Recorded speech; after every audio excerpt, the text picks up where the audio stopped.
Hello friends, welcome to my channel scorpions English. दोस्तों, आज हम पढ़ेंगे बिहार बोर्ड की क्लास 12th की पोएट्री सेक्शन की poem number 6 the soldier. Poet हैं रूपर्ट ब्रूक। दोस्तों, रूपर्ट ब्रूक का बर्थ 1887 में, इनकी डेथ 1915 में हुई थी। He was born in a well to do academic family. ये एक अमीर पढ़े लिखे परिवार में इनका जन्म हुआ था दोस्तों। His father was a house master at Rugby school. House master को आप वो जैसे वार्डन होते हैं स्कूल में दोस्तों, उस टाइप से ले सकते हैं। तो ये रग्बी स्कूल में इनके पिताजी हाउस मास्टर थे। Where Rupert was educated before going to the King's College Cambridge. Rupert Brooke ने एजुकेशन लिया था रग्बी स्कूल में किंग्स कॉलेज कैम्ब्रिज में जाने से पहले दोस्तों। W.B. Yeats, William Butler Yeats, the famous poet, described him as the handsomest young man in England. W.B. Yeats ने इनके बारे में डिस्क्राइब करते हुए कहा है कि ये कौन थे? हैंडसमेस्ट मतलब सुपरलेटिव डिग्री है दोस्तों। तो मोस्ट हैंडसम यंग मैन थे ये इंग्लैंड के उस समय। He assumed a symbolic role that eventually turned into the myth of a young and beautiful fallen warrior. He assumed a symbolic role. इस तरह से ये एक आप सांकेतिक या प्रतीकात्मक रोल ये धारण कर लेते हैं। Turn into a myth of a young and beautiful fallen warrior, जो कि कथा जैसे प्रतीत होती है, जो कि एक सब यंग और बहुत ही खूबसूरत युद्ध में वीरगति पाए हुए योद्धा की है। इस तरह की स्टोरी ये धारण करती है W.B. Yeats के इस कथन के बाद। He died of septicaemia. दोस्तों, सेप्टिसीमिया का सेंस होता है इन्फेक्शन इन ब्लड दोस्तों। जैसे ब्लड का इन्फेक्शन हो जाता है तो ये सेप्टिसीमिया उसी टाइप्स की डिजीज़ है। ऑन अप्रैल 23rd 1915 इनकी डेथ सेप्टिसीमिया नामक रोग से हुई थी, डिजीज़ से हुई थी। और कब हुई थी? 23 अप्रैल 1915 को। Of the island of Lemnos. Lemnos के आइलैंड पे इन द एजीन सी, ये सी का नाम है दोस्तों, Aegean sea. On his way to a battle at Gallipoli. Gallipoli के युद्ध में जाने से पहले एजीन सी में लेमनॉस नाम के आइलैंड पर इनकी डेथ 23 अप्रैल 1915 को सेप्टिसीमिया से हुई थी दोस्तों। Brooke is remembered as war poet. इनको वार पोएट भी कहा जाता है दोस्तों। उसके कई कारण है दोस्तों, अभी आगे आ रहा है।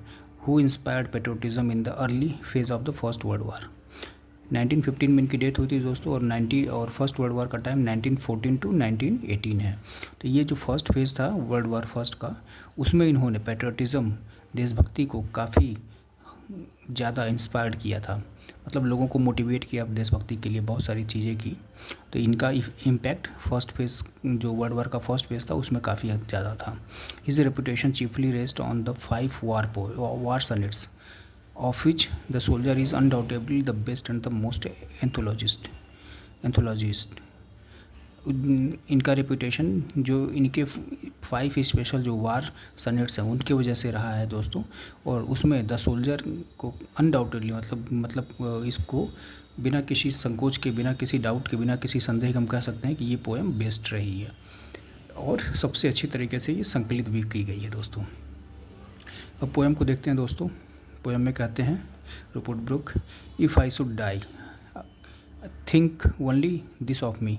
अगर मेरी डेथ हो जाती है, मैं मर जाता हूँ युद्ध में, तो मेरे लिए सिर्फ इतना ही सोचना है आपको, that there some corner of a foreign field that is for ever England. कह रहे हैं कि अगर मेरी डेथ होती है किसी भी फॉरेन कंट्री के किसी भी फील्ड पे, फॉरेन फील्ड पे, तो आपको सिर्फ यही सोचना है कि जिस फॉरेन फील्ड पे मेरी डेथ हुई है, some corner of a foreign field, जिस विदेशी ज़मीन पे मेरी डेथ हुई है, that is for ever England, वो ज़मीन हमेशा के लिए इंग्लैंड की हो जाएगी।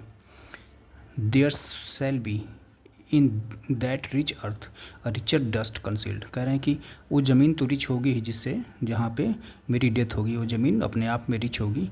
बट रिचर यहाँ कंपैरेटिव डिग्री है दोस्तों। But richer shall dust concealed, अपने देखिए हम कहते हैं ना कि हमारे ये जो बॉडी है ये एक ना एक दिन डस्ट में मिल जाएगा। भले जला कर राख को आप नदी में फेंके तो डस्ट में मिलेगा, अदरवाइज़ लोग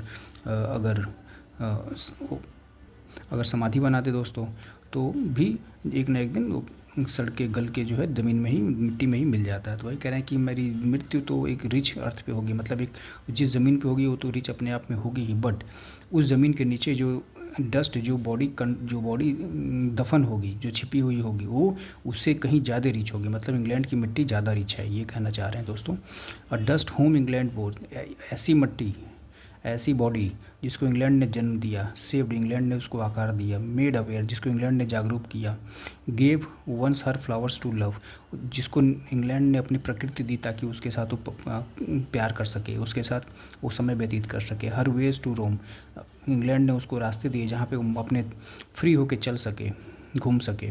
और बॉडी ऑफ इंग्लैंड्स, वो ऐसी डस्ट जो इंग्लैंड की बॉडी है, ऐसी बॉडी जो इस देश की है, इंग्लैंड की है। ब्रीदिंग इंग्लिश एयर, जो कि इंग्लैंड की आबो हवा को लेता है। जो वाश्ड बाय द रिवर्स, जो कि इंग्लैंड की नदियों द्वारा वाश किया गया, धोया हुआ है, साफ़ किया गया है। Blessed by the sun of homes, और इंग्लैंड के सूरज के द्वारा, सूरज तो एक ही होता है दोस्तों, बट ये जिस इंग्लैंड की जो लैंड है उसके ऊपर जो सूरज की रोशनी पड़ रही है उसको इंग्लैंड का सूरज ये रिप्रेजेंट कर रहा है कि, और जो कि इंग्लैंड के सूरज के द्वारा ब्लेस्ड किया गया, आशीर्वाद दिया गया। एंड नेक्स्ट पैराग्राफ है, and think this heart all evil shed away. और जैसे दोस्तों किसी की भी डेथ होती है तो उसका जो हर्ट होता है वो हर्ट अपने आप में क्लीन हो जाता है दोस्तों, क्योंकि उसमें कुछ अब रह ही नहीं जाता है, वो बिल्कुल फ्रेश एक ब्लैंक स्लेट जैसे हो जाता है, साफ़ सुथरा कोरा कागज़ जैसा हो गया। तो कह रहे हैं कि डेथ होने के बाद आप ये सोचो कि ये जो हर्ट है, दिल है ना, इसकी सारी बुराइयाँ क्या हुई, चली गई, ख़त्म हो गई हैं। अ pulse in the eternal mind, एक तरफ पल्स मतलब धड़कन, इटर्नल माइंड मतलब शाश्वत जो भी हमारा दिमाग है, हमारा जो मन है। No less give somewhere back the thought by the England given, जो भी इंग्लैंड के द्वारा हमको विचार दिए गए हैं उसको ये जो हमारा इटर्नल माइंड है ना, वो भी उसको क्या कर रहा है, अ पल्स इन द इटर्नल, वो भी क्या कर रहा है, उसको एग्री कर रहा है, उसको मान रहा है कि हाँ ये जो विचार हमको मिले हैं ये इंग्लैंड के द्वारा ही मिले हैं, ये हमारे इटर्नल माइंड के द्वारा पल्सेस के थ्रू माना जा रहा है, इस बात को सहमति दी जा रही है। हर साइट एंड साउंड, हर साइट मतलब इंग्लैंड की जो भी परिदृश्य हैं, हर साउंड्स, इनकी बोलियाँ, इसकी आवाज़, इनकी बोलियाँ जो हैं, इनकी भाषा। ड्रीम्स हैप्पी एज हर डे, और वहाँ का दिन ऐसे लगता है कि एक स्वप्न की भांति खुशनुमा है। एंड लाफ्टर, यहाँ की हंसी बोली, यहाँ के खुशनुमा माहौल। लर्नड ऑफ फ्रेंड्स, जो कि दोस्तों के द्वारा सीखे हुए हैं, दोस्तों के द्वारा हम लोग एक साथ रह के समय बिता के सीखे हुए हैं। एंड जेंटलनेस, और यहाँ की सज्जनता, यहाँ की विनम्रता। In heart of peace, in heart at peace, और दिल में जो भी शांति है यहाँ इंग्लैंड में रहने पर। अंडर एन इंग्लिश हेवन, वो सिर्फ एक स्वर्ग में ही हो सकता है, तो इंग्लैंड की धरती को ये इंग्लिश हेवन कह रहे हैं, कि मतलब ऐसा स्वर्ग जो कि केवल इंग्लैंड में इस्टेब्लिश है, इंग्लैंड में ही हो सकता है दोस्तों ये पेट्रियाटिक पोएम है, और यहाँ पर यहाँ पे जैसे यूज़ हुआ है ना, हैप्पी एज हर डे, तो ये मदरलैंड के लिए यूज़ किया गया है दोस्तों। और पेट्रियाटिक पोएम है, यू आर पोएट थे दोस्तों। ये बहुत कम टाइम पे इनकी लाइफ स्पैन रही है, 28 ईयर्स, 28 साल की छोटी सी लाइफ टाइम में ये अच्छी उपलब्धि मानी जाएगी दोस्तों, कि एक वॉरियर की तरह ये फाइट करते हुए शहीद हो गए। और 5 जो है वार सनेट्स लिखा है इन्होंने, जो कि आज भी हम लोग पढ़ रहे हैं दोस्तों। अगर दोस्तों वीडियो अच्छी लगी हो तो प्लीज़ लाइक कर दीजिएगा, चैनल को सब्सक्राइब कर दीजिएगा दोस्तों। थैंक यू वेरी मच दोस्तों।